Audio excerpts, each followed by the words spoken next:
So, Debby Lucy, it is so good to have an opportunity to talk with you. And I want you to talk about your experience here for Friends and Family Day at the church for World AIDS Day. And tell me about that experience. Wow, that's a lot. So, Voices from the Field was started in 2008. We are the HIV/AIDS ministry of Brown Memorial Baptist Church, and we have since moved over to our Brown Community Development Corporation. So what we have been doing for quite some time is just raising awareness around HIV and AIDS in the community. And so what that looked like in the beginning was, we started out simple, handing out a ribbon, asking for prayer, doing an altar call, little stuff to just kind of get people used to talking about HIV and AIDS. And I know that probably sounds really weird because, as we know, HIV and AIDS has been here since the 90s. And so now in 2008, we still have people who are questioning, what is it? Why do we need to talk about it? And so it was challenging in the beginning. It was really, really challenging to get people engaged. But we never gave up. We continued to work with people. We started collaborating with other ministries within the church and collaborating with other faith-based organizations. And then one day, I spoke to Reverend Miller and I said, we have to bring this to the people. So he said, well, what do you want to do? I said, I want to have World AIDS Day on the first Sunday in December, and we're going to connect it with Family and Friends Day. And what we're going to do is we're going to have a contest. It's going to be real simple. Whoever brings the most people to church, we're going to be a blessing to them. And we started out small, and now, as of last year, we had the majority of the members to buy into it. They come out, they come in their red and black that we asked them to, or they put on the World AIDS Day t-shirt if we get sponsorship, and people get tested. We had so many people lined up to get tested that we ran out of test kits one year. And we're so grateful to God that now people are more engaged. We have set an environment where people are comfortable standing up and saying, I'm HIV positive. We didn't have that before. We have people coming up to us saying, my T-cell count is 700 now. We didn't have that before. We have people now saying, my viral load is undetectable. And that's because of the work that we've done and because we exercise inclusive fellowship. So whether you're black, white, gay, straight, whatever you are welcome at the Brown Memorial Baptist Church. Well, Debby, you know, of all the years that I've known you, I've been so amazed by your growth and development in this entire process because, you know, we're talking about church folk.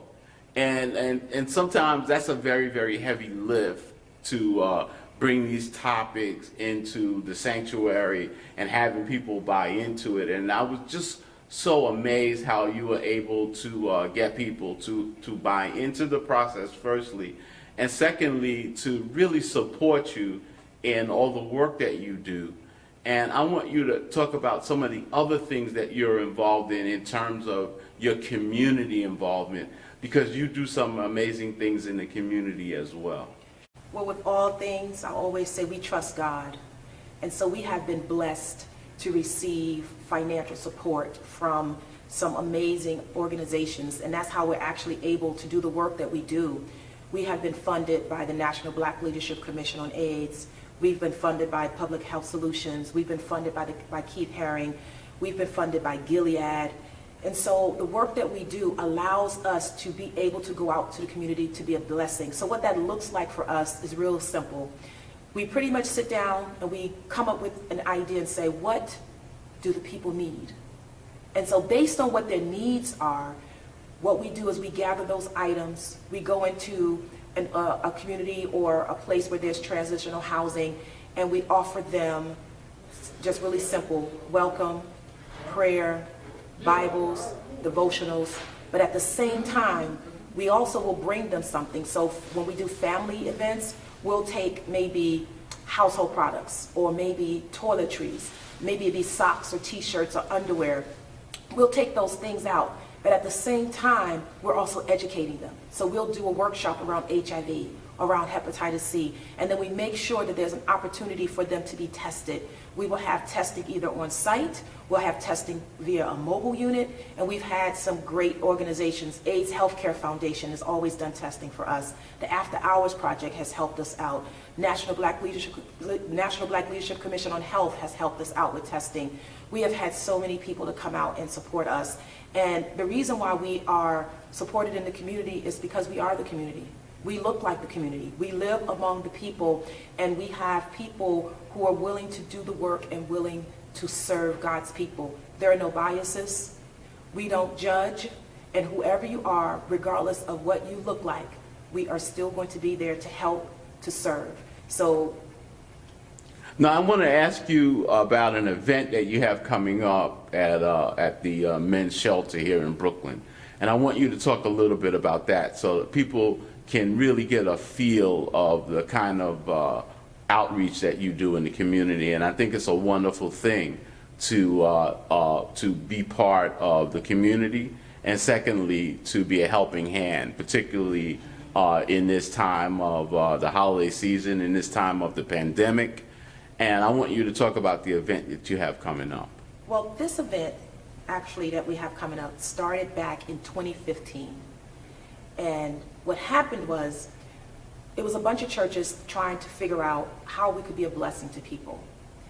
And every time we brought up going out to serve this particular shelter, people would say, no, we shouldn't go there. And I would say, why? Well, you know, because it may not be safe. It may be a lot of mental illness. How are we going to protect ourselves? And so I said, you know what we're going to do? We're going to trust God. And so we presented it to a large group of churches, and it was shut down. So one day, I was among maybe 4 or 5 churches, and I said to them what I wanted to do. And so the churches that were there said, you know what, Debbie? If you plan it, we'll join you. And I said, are you serious? You will? And they said, absolutely. So what we did, we got the planning. And so what we did was we partnered with a food truck. So we had a food truck to come out with hot meals. And we partnered with another organization who brought a mobile RV out. We contacted the facility and said, this is what we want to do. Can we come? And so what they said was, well, we can't stop you from coming. If you want to come, then you come. And when I tell you, it had to be the coldest Saturday in the month of December. And I think that was the way of the devil trying to deter us. But we said, no, we will go out here and we will serve God's people.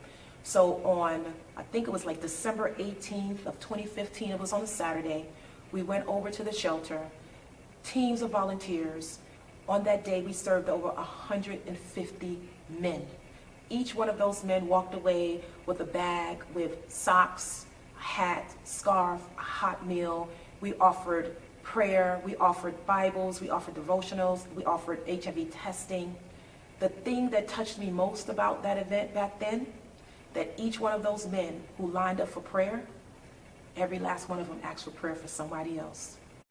None of them asked for anything for themselves.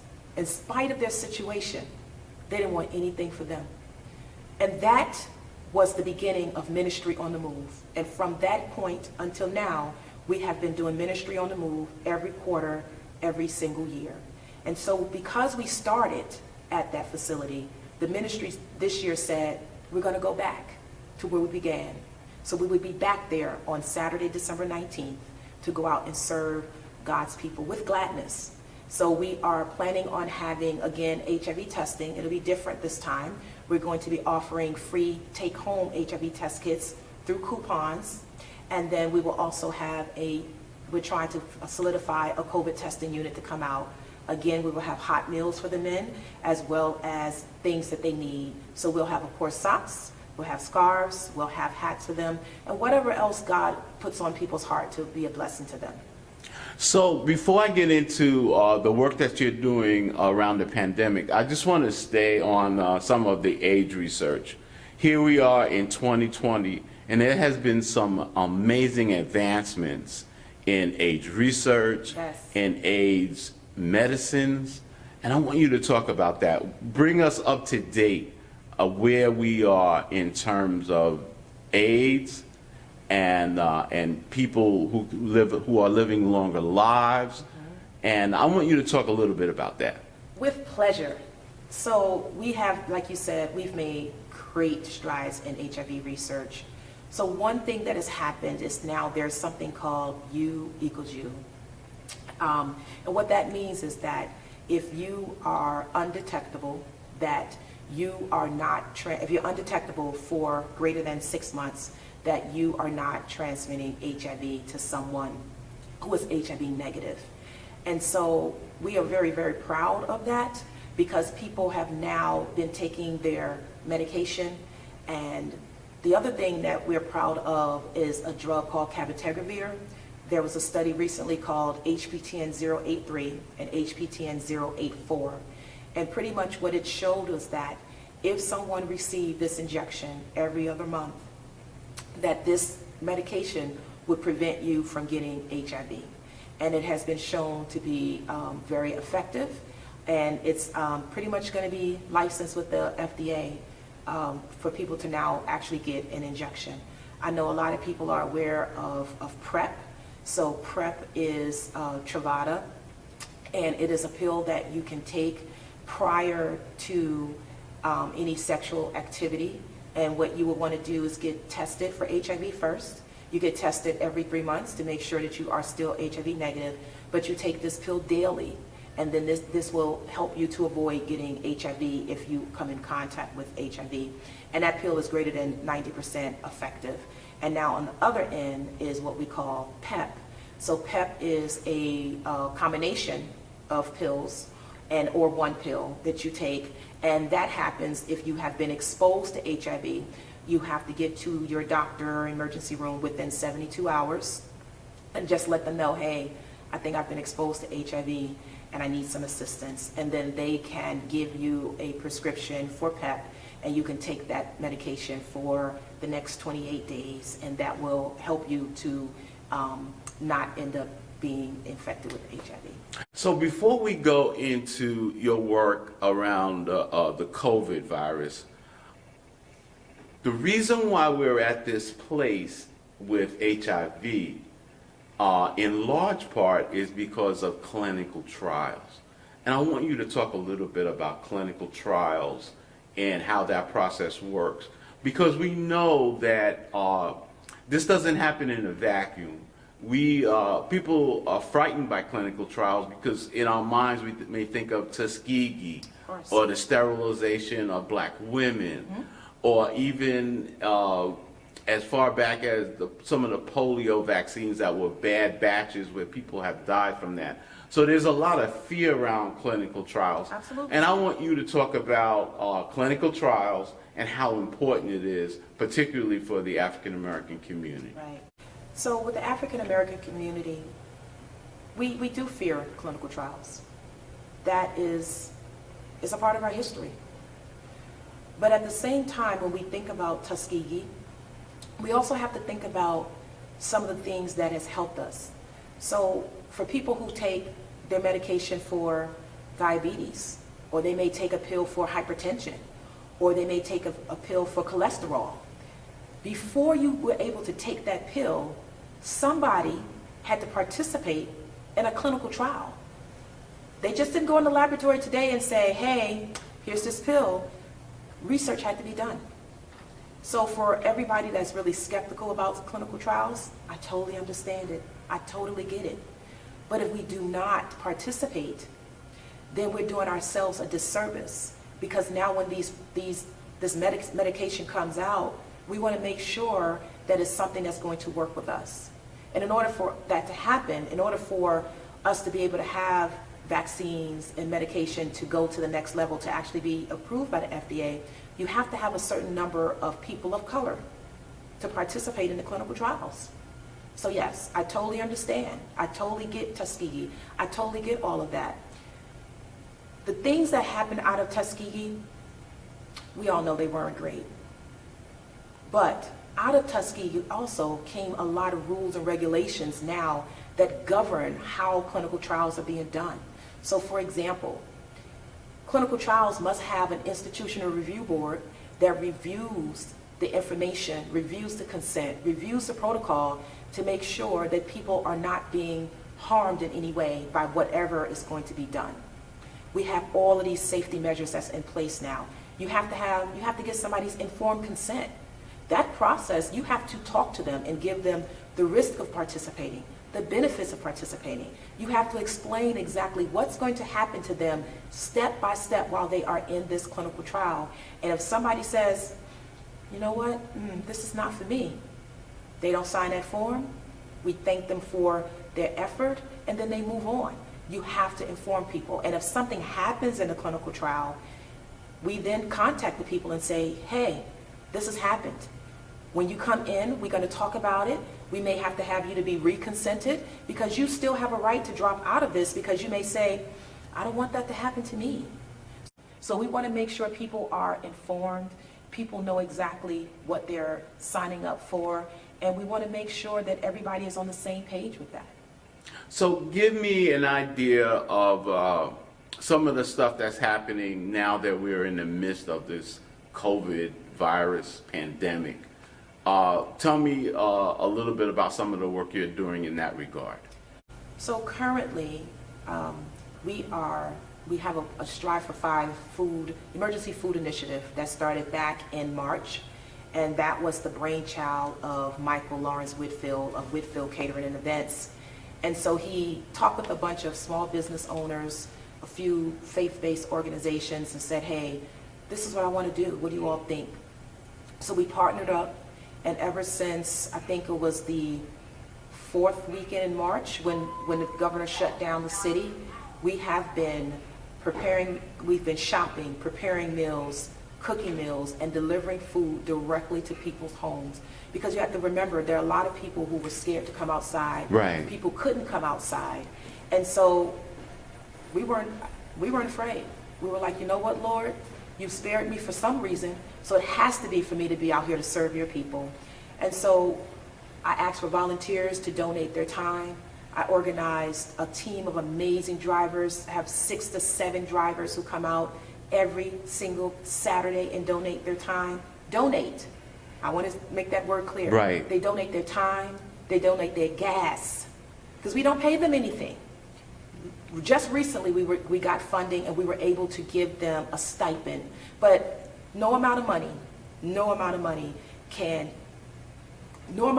is able to thank them for the work that they have done.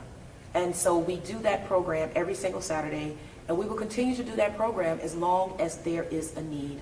And on Thanksgiving Day, when most people were probably sitting at home or on Zoom enjoying, family and friends, we were in the street going door to door, delivering meals to people who called and said, is it any way possible that you all can bring a meal because we don't have anybody to cook for us? Yeah. We're home here, we're not able to cook.